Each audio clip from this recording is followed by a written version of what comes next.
Please don't turn your back. Let your smile cascade into the earth. That which is inert may fade. Help me correct this fate.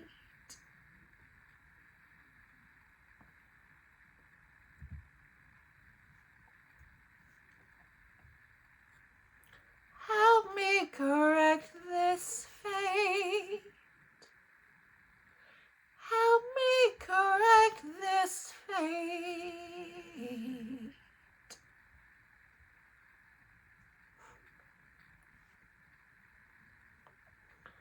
The title of this video is Foregone. I believe it'll be titled Betrayal. Foregone would be the word to describe such a title. As by that, of course, I mean it's been chosen before the video has been created.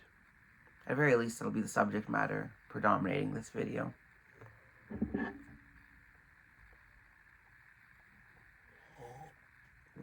I'm gonna try my damnedest to allow it to flow in a way that's continuous, if not speedy, continuous, much like the 34-minute saga I posted some weeks ago. Now, I can't promise it'll be 34 minutes long.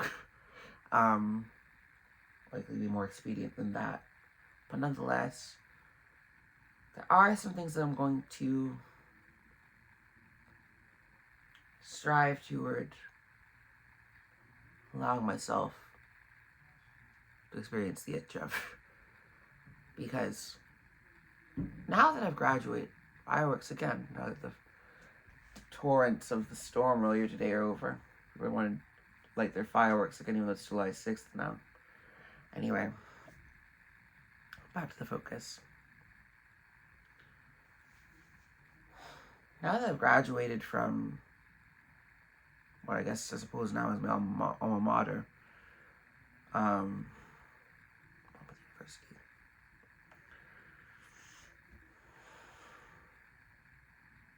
I have a lot to say about it. I don't really think anything's problematic with the place itself, although I will confess that it is a rather compact college. And indeed, I felt that Brookfield Community College, actually, what I went to prior to Monmouth and got my associates at, before getting my bachelor's at Monmouth, had more of a depth to it that was commensurate with its title and stature as a community college, you know. It had things that were really cool to offer. A very extensive art program, actually, for such a place. And the professors were top-notch. Certain things as far as that description can match to Monmouth. And Monmouth's not going to be the focus of this video, but I want to mention that, you know, I did feel a sort of, almost a sort of constraint as far as what I could really seek readily through Monmouth's means. And honestly, I mean, the faculty there at, you know, Warren K. Woods and everything, I really enjoyed. I gained a lot from them. In fact, they were very seminal, or even rather than seminal, which means beginning more so, but more so guiding, Northern Star for me, as far as, like, being able to grow into someone more, more cohesive as an artist, musically and otherwise.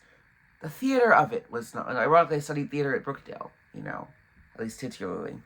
The theater of it, the theater of music, of composition, of performance, that had been lost on me for so many years. How can you even be a performer without theater underpinning it? You can't. Not in any way that's compelling or meaningful. The meaning lies in the art imitating or emulating life, distilling life, even. You know, I feel like many of the professors there, Dr. Tripold, Professor Cook, Dr. McElroy, even even Professor Sweet, they all gave me such, Professor Clark, he was a friend of mine, they all gave me such depth as far as what to grow into. And such a sense of, map the meaning onto it. Come from there. Not from the place of, yes, granted, understanding the mechanics and the statistics of what you're doing are ample toward, you being able to mobilize and materialize what you aim to do visionarily as an artist, a performing artist. But if you're not able to bring that to the inherent vase cracks of life as you do it, falls on deaf ears. Please don't turn your back. Let your smile cascade into the earth. That which is inert may fade. Help me correct this fate. That's just a random passage from a song I wrote recently. I took a reason reading recently.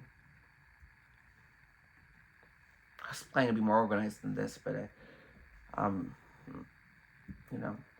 that song is actually as melancholic as it might have some linings to it. It's rather hopeful. It's a song called Object Permanence. And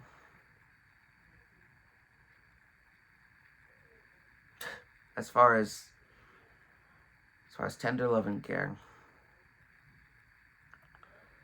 definitely something I've necessitated a long journey of learning. But they're still there, even when they're not in the room.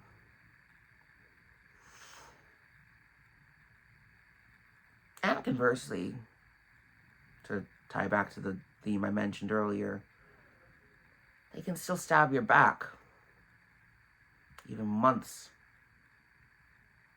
after they've left your sight.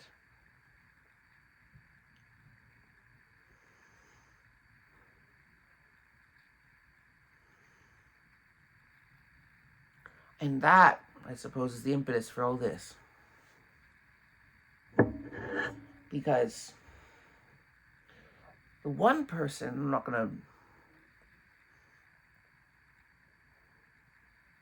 the one person that I felt I was going to trust, that was them. As I felt almost irrational or paranoid to even suggest anything other than that. That one person was the one to put poison in my tea.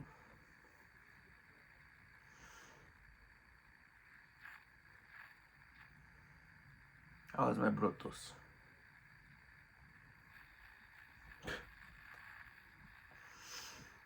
That ached.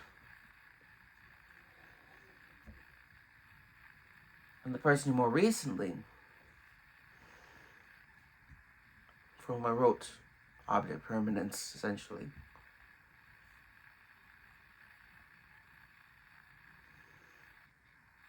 where the tea poisoner did teach me that someone could care so viscerally, asking me after a half-botched audition, which was when they got the part for the choir at Monmouth, but still nonetheless, one song was omitted because of that. The fact that she asked me, "Are you okay?" That she'd walk around with me. Had me welcome to walk around with her. The first day, let me get the details.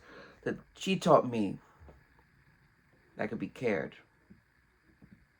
She taught me care. She taught me care. She taught me care. And another friend of mine had taught me.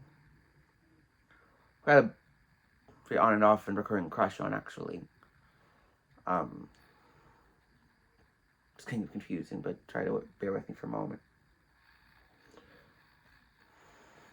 There's a friend of mine who I discussed the drama of tea poisoner with.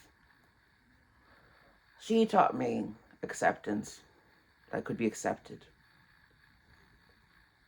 even embraced, regardless of whether I was normal or not. I'm not taking it as weird or strange, but taking it rather as it should, as something of distinctness, even exceptionality, things thereof. That was me, not just random anomalous dysfunction, incontinence. But the person that I wrote Object Permanence for, I've seen no longer than both of them. And even in the pitiful theme of this video, which I see is rambling more than I intended, I will say that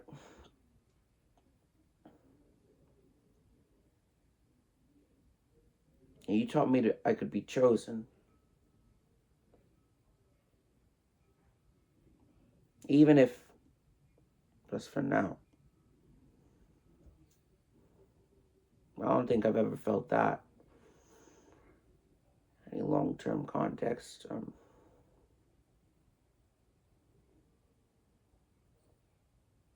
Before. And at the very least, we're contractually obligated together to each other, because, I mean, we're meeting in the Midwest, in Chicago. Not elsewhere, Chicago.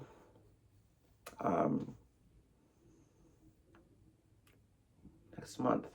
Let's say it's someone with apprehension, even though no one's been identified here. Simply because, if I, acknowledgement, like the bird looking at its wings. And you don't want to feather away the magic through description, which is definitely a difficulty of mine.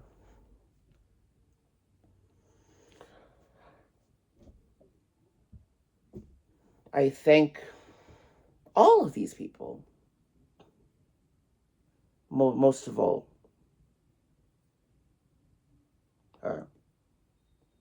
you. If you are to see this and take this as of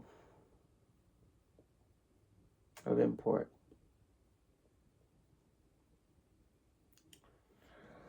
And this is a vlog, right? So I'm being extemporaneous and just going at it, So that's some grand statement. It's just raw sincerity is only I can provide, yes? I do seem to be exhibiting a bit of a block, though, as far as all the difficulties in Monmouth. I did allude to them in the acceptance over normality or acceptance before normality video, that I was sort of socially brutalized for things from, that was hard, but probably with the sexuality aspect at the foundation,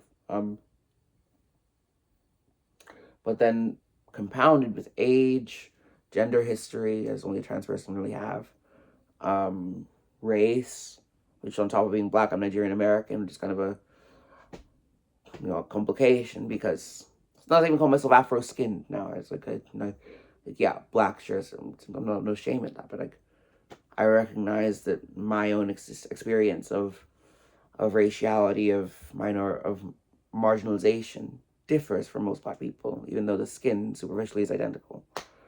And you're more purebred than many of them, because my heritage is only African. Many black people are mixed. That is a fact. But yeah, all of that put together, being lesbian attracted, being trans female, not going into the ins and outs that too much, being over 25, almost 30 now. I'll be 30 in December. Um, Probably even the fact that, I have lived as, I'll say this so crudely, but it's true. I have lived as a black man, essentially, I have. As disjunct as that is with my reality. Anyone who's known me long enough knows that, you know. And that's a lot to unentangle or detangle, as well as to integrate together as just being me. And also the fact that I kind of am a bit hefty or lofty in how I think and express myself. Not without merit. But nonetheless, that can get to people as well. And incite animosity as well. In fact, I should note I had to leave one of my teaching jobs recently. In fact, the first music job I really had. After 3 years of working there, I left it quite abruptly because, to me, the boss and one of my colleagues, I mean, as much as they're being sticks in the mud, they called me certain things too. So I'm not gonna. I think that's fair to say.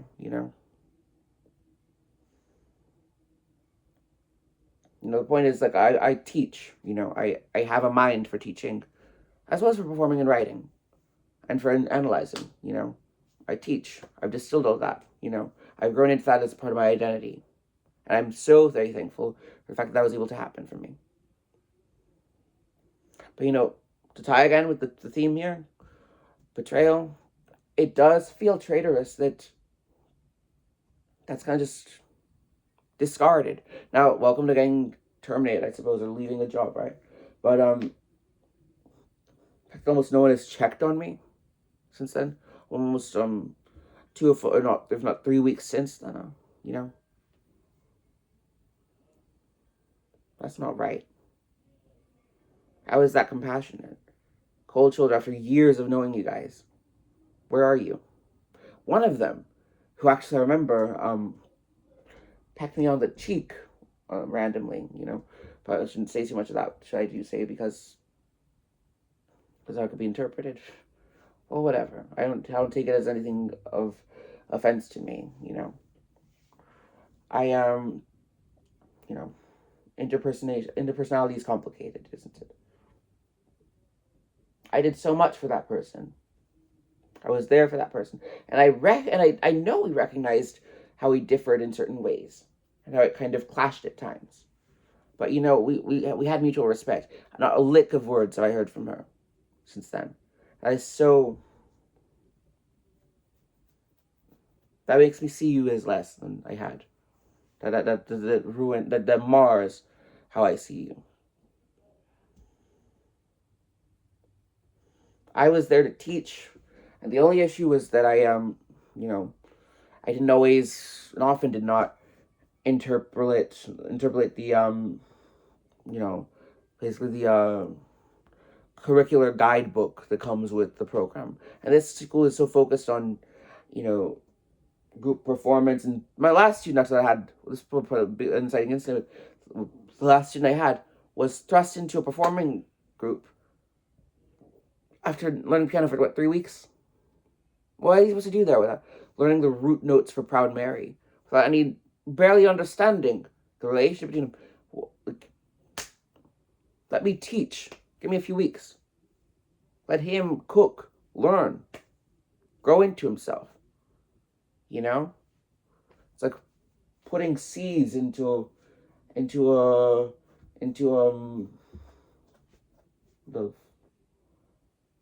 a flower vase, pouring water and a little bit of dirt, and expecting it to grow. You need more than that. I think. Maybe that's not the best metaphor. I don't know. The point is, no preparation. I was sobbing, bawling. Actually, I've sobbed and bawled more than in the past 3 weeks since with Chicago, and I have been speaking, I've actually felt much, much more in a place of genuine vulnerability than I had in probably 5 to 10 years prior to that. I've cried in these weeks, tears of joy, anger, sadness, despondency, ecstasy, triumph, hope, worry, all gamut of emotions, huh? For good reason. Always finding at the end of it, oh, there she is, she's there. Huh? At least thus far, I have little reason to think otherwise, but of course, I the thing is trust, right? And trust was betrayed with that situation at that workplace. And with the tea poisoner I mentioned, hard, making fun of my genitals while driving back to campus uh from a theater production at Brookdale, giving me the cold shoulder abruptly because you can't handle stuff with your boyfriend, after you cried in my arms about the boyfriend. And full well that I'm aware that you were having terrible troubles with that person. Not necessarily anything grave, but still not happy, underwhelmed, disappointed, clashing. You had troubles. And you ran away. And then, pushing myself, I found out actually, the grandmother seemed to have passed away soon after we stopped talking. We had to do with that also, but the aspect of me saying, I think it's best we cut ties committally, and you holding that against me randomly because I'd written something. That something is a song of mine. It's called You're So Vain. You probably think this song is about you, don't you? Like, and yet learned that lesson. I mean, yes, For My Lover, the song that maybe was misguided to actually, try out at one of the Blue Rock Records compilation album auditions or whatnot. Maybe that was a bit misguided. It was on the same campus as she attended. But she had nothing to do with that. And also, the song identifies no one. Barely even any pronouns used in it. First, second, or third. Closest thing is like some first person plural possessive pronouns. I'm a bit of a linguist, so I recall that. And one iteration of, first person singular, which has nothing to do with anyone else.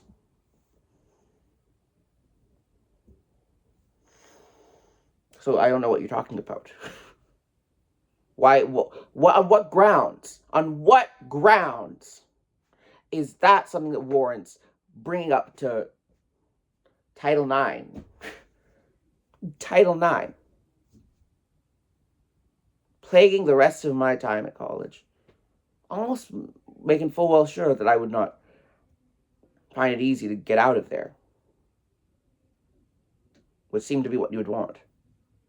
Because you couldn't handle that you cared about me.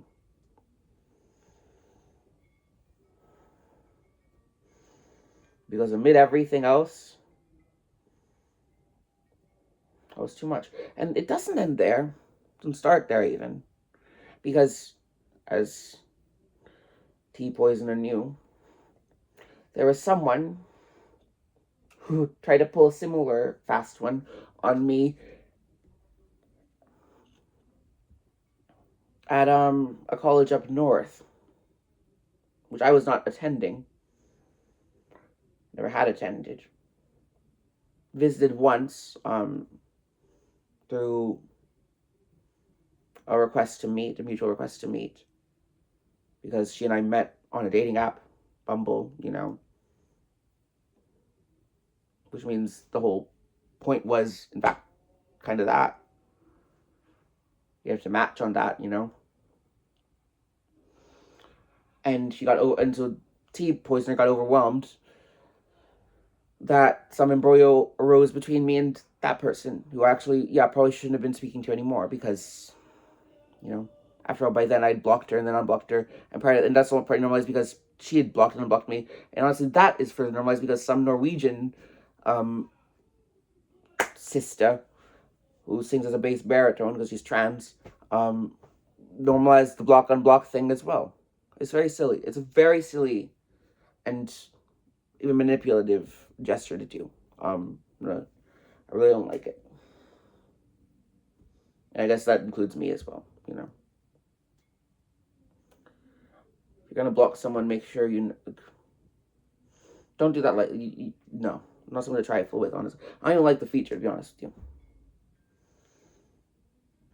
It's like trying to kill someone off without staving off someone else's human existence from yours. It's like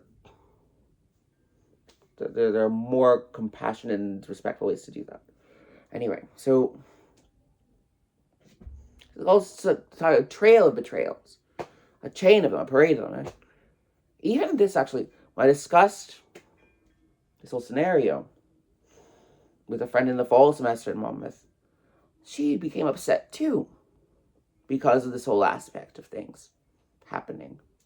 At first, she was very hopeful and reassuring of things, but when Tea Poisoner poisoned my tea, by, you know, producing a mutual, you know, it's all heavy, isn't it? It's necessary to discuss, I think, because it gets into various things that are important. Respect, even respect of artistry, because the fact that I write with inspiration from my life is indeed a general function of being an artist, let alone even being alive, honestly. Like, yeah, I live around other people who may or may not have come and gone into my life, you know, graciously or ungraciously, including employment. So yeah, when she got us both no contacts, and in the process got me, you know, prevented from going to the residential side of campus, and one was split across the street. And this is right back in my backyard of my hometown, you know. It's like, it's weird, you know, to have that occur.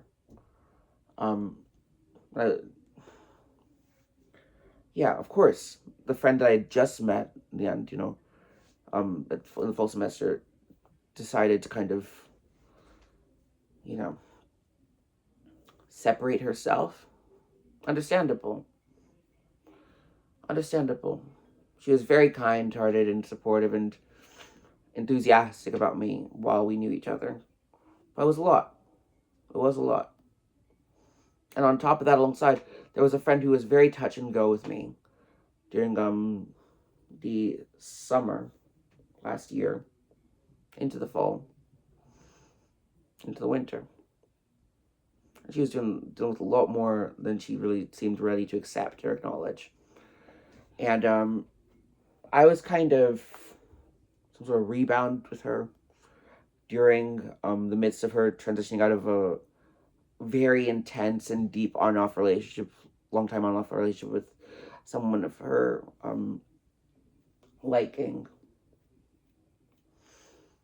Something's got intermixed with things also that it probably shouldn't have been, but nonetheless, not saying too deeply. And she just randomly, you know, cut things off because she was saying, like, you know, she doesn't know if she can get comfortable with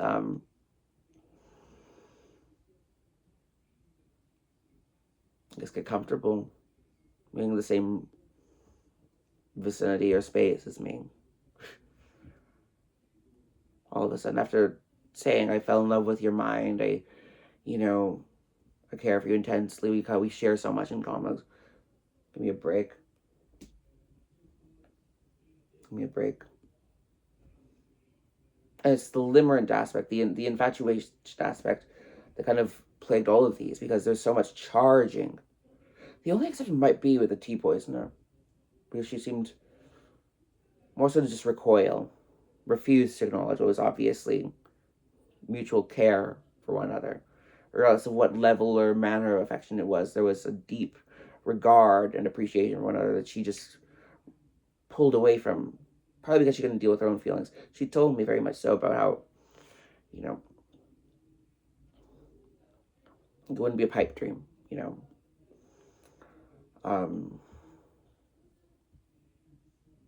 I really shouldn't care much about it because, again, now no one has been identified.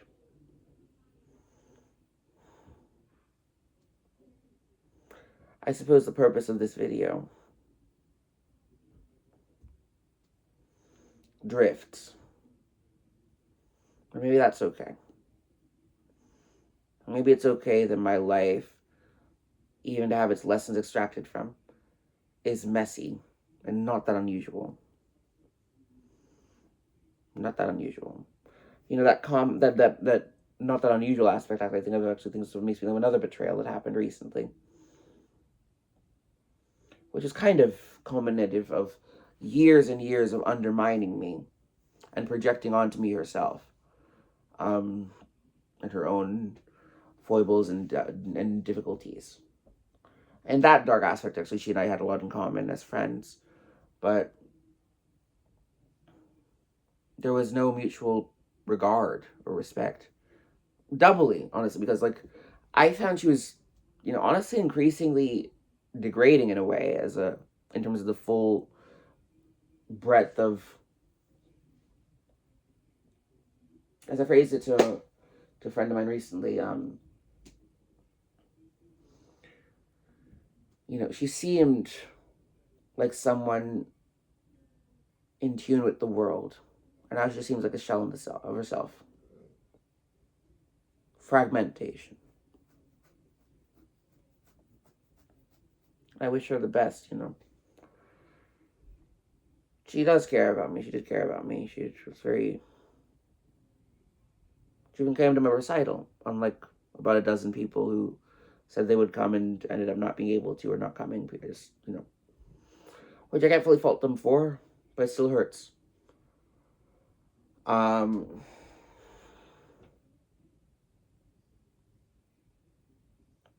the fact that she couldn't even, like, you remember I mentioned how, like, you know, how through one of the friends I met recently, I felt appreciated for my differences in a way that was positive, in a way that was empowering, in a way that was purposed. This person always just associated me with being weird and, you know, weird like her or something like that. You know, just be a weirdo. I'm a idiot, Jillian. Like, you know, I'm not.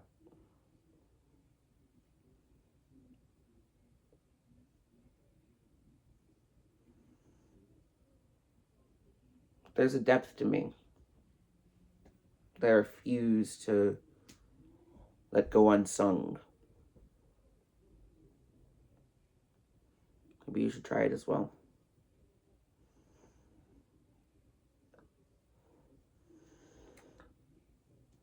Are the letting this get too long?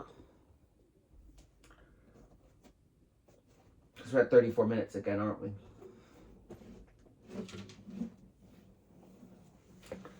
Object Permanence is written for Chicago.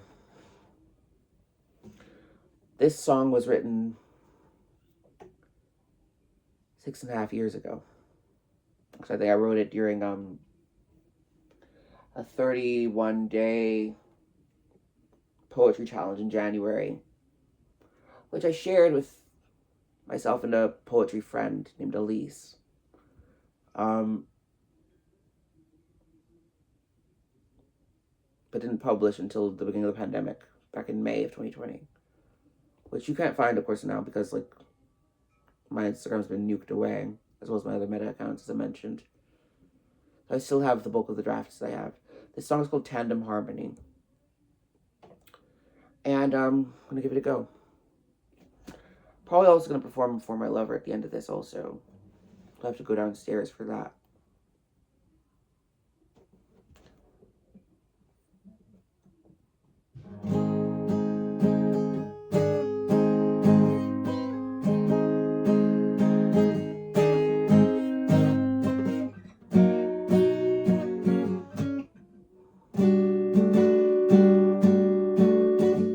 I knew that would happen.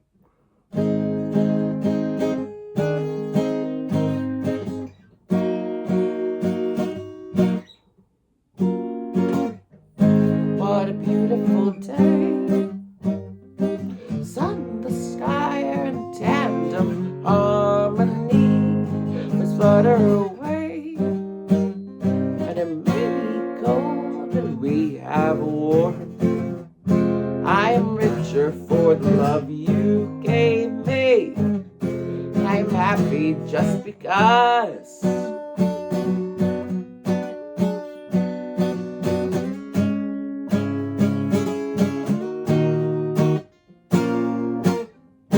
What a casual time. World's imperfect, but we've our fortress. Sun, the sky. So rising fast, we'll drop again. And I am looking for a solemn man to put my sadness any way he can.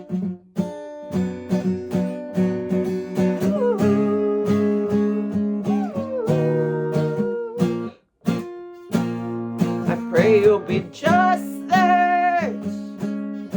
I pray you'll be just that. What a beautiful day. The sun, the sky are in tandem harmony. We flutter away, and it may be cold, but we have warm. What a beautiful life. I know it's hard to, but it's rewarding.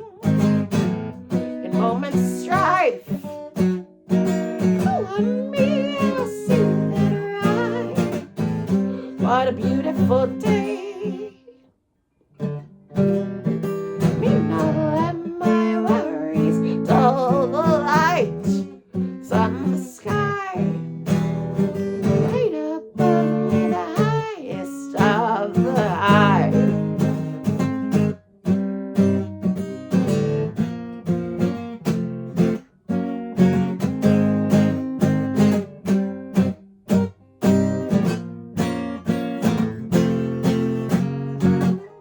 What a beautiful day.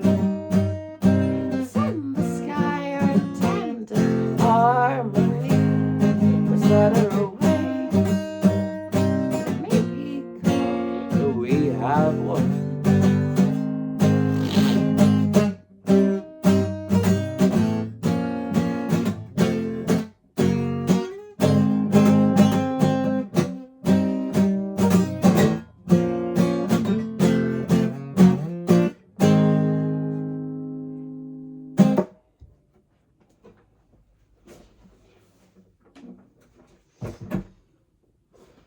It seems that even then, back in 2020, when I was 23 years old, even then I knew what it was all about. Before my brain allegedly developed. All right, let's go down, see if I can record For My Lover on piano before it's too late in the night. Okay, that was written when I was 23. This was written when I was 28.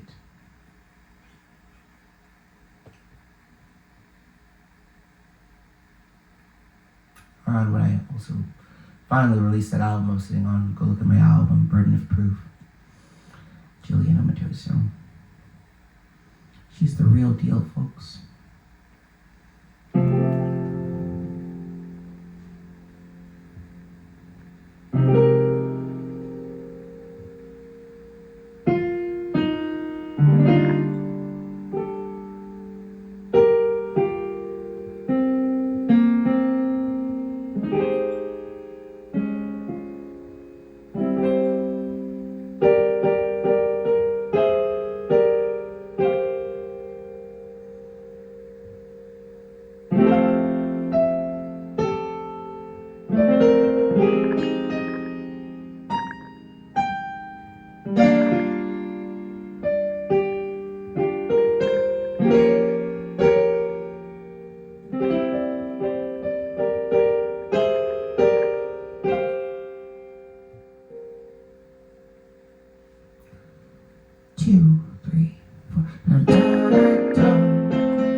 nothing. Seasons fray, the skin away to shed. Echoes ever, the razor thin regret. Usually cycle like the desert wind and the soul of every sparkle of remembering. Come and pass along between our hands and beyond the ocean breeze that fades into the sand. Seasons fade, the time away to shed. Echoes ever, razor thin regret. And my soul will sing low.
Seasons fray, time away to death. And for my lover, challenging such pretense. And my soul will sing home for whomever the battles.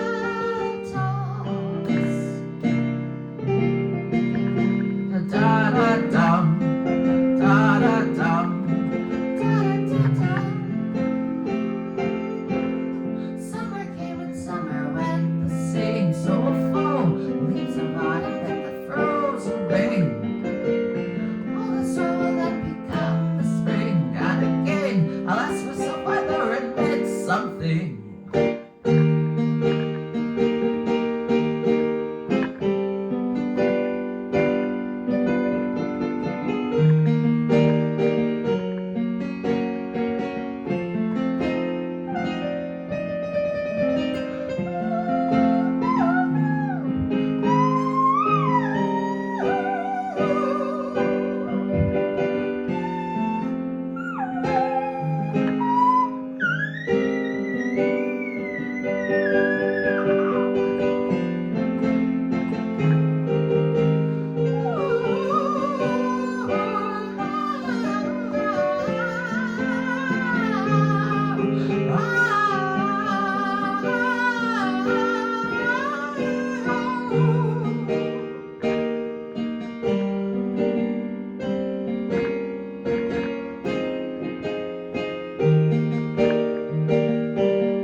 I need more in the moment.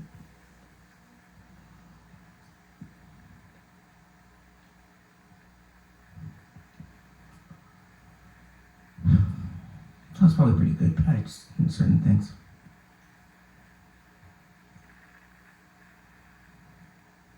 Years they cycle like a desert wind in the soul, at every sparkle of remembering. Come to pass along between our hands and beyond. The ocean breeze would graze into the sand. Seasons fray, the time away till death. For my lover, challenging such pretense, and my soul will sing home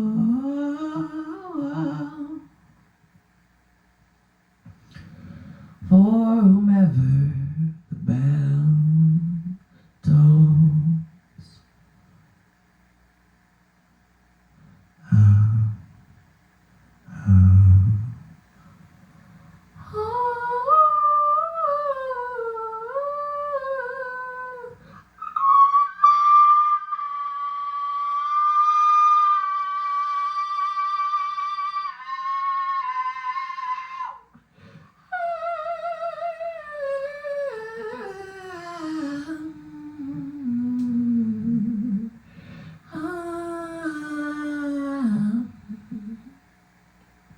Yeah.